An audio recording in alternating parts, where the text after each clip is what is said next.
Oh, safety first. Safety first. So I just stopped.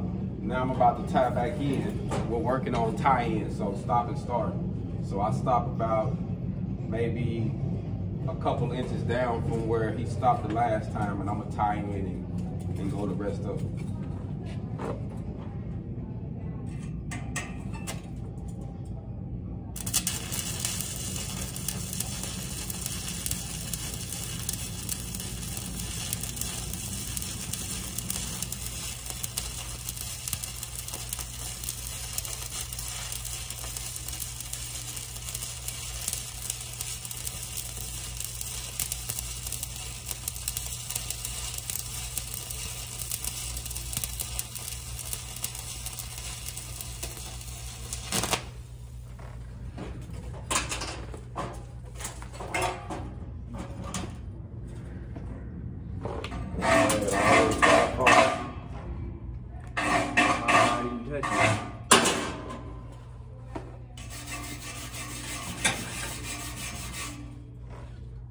I always recommend when you clean up the slag to put your welding hood down, because that slag, once it hits and it's thick, it's gonna stick to that skin and it ain't gonna come off. I'm telling you, you're gonna take some skin with it when you get it off now. So always do this here when you're knocking this slag off. Safety first. Especially when it's 70-18. I don't know what it is about that slag, boy. It will find some skin and stick to it. Yeah, bro, that was good. So that, now you can start right here and go straight up. But I want you to figure out, find you a good comfortable spot to stop. See, I stopped here so you can go in front of me. Go behind you. Yeah. Probably gonna go like right there. In fact, I don't know where I need to stop at. About a little bit of that, about right there. Okay. Let me go get comfortable here.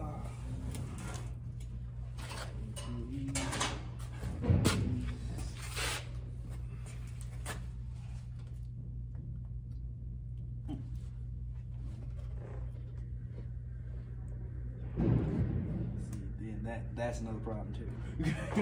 Exactly. Make sure it's in there.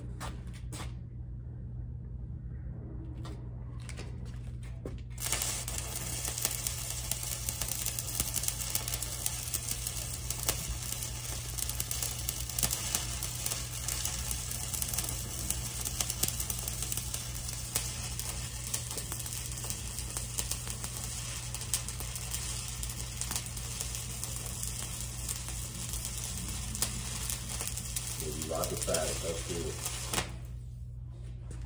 Right beside it. Stop a little bit before, but that's fine, because you can still hit it and get back in it. Yep. The main thing we're working on is stop and starting.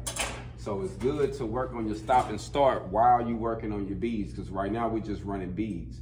We're running them in 4 positions: flat, horizontal, vertical, and overhead. So right now he's in his vertical position with the 70-18, and then we're gonna step into the overhead position. Yeah, so you did good. Good form, looks good. Good form. Practice make perfect, man. It's all about repetitions, family. So, like I said,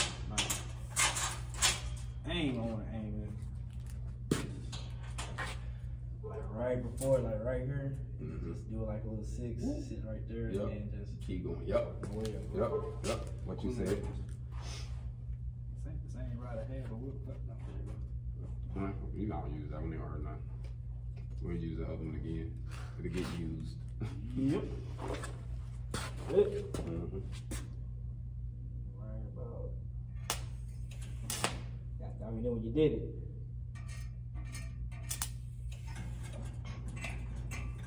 Now remember, you can use your hand, use one hand to hold the thing, and use your other hand to hold that. Exactly, that'll help you strike it exactly where you want it.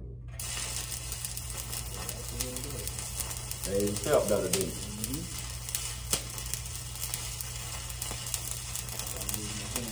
Oh, I get it. You kind of got uncomfortable a little bit. See, with that technique, you have to do it a few times.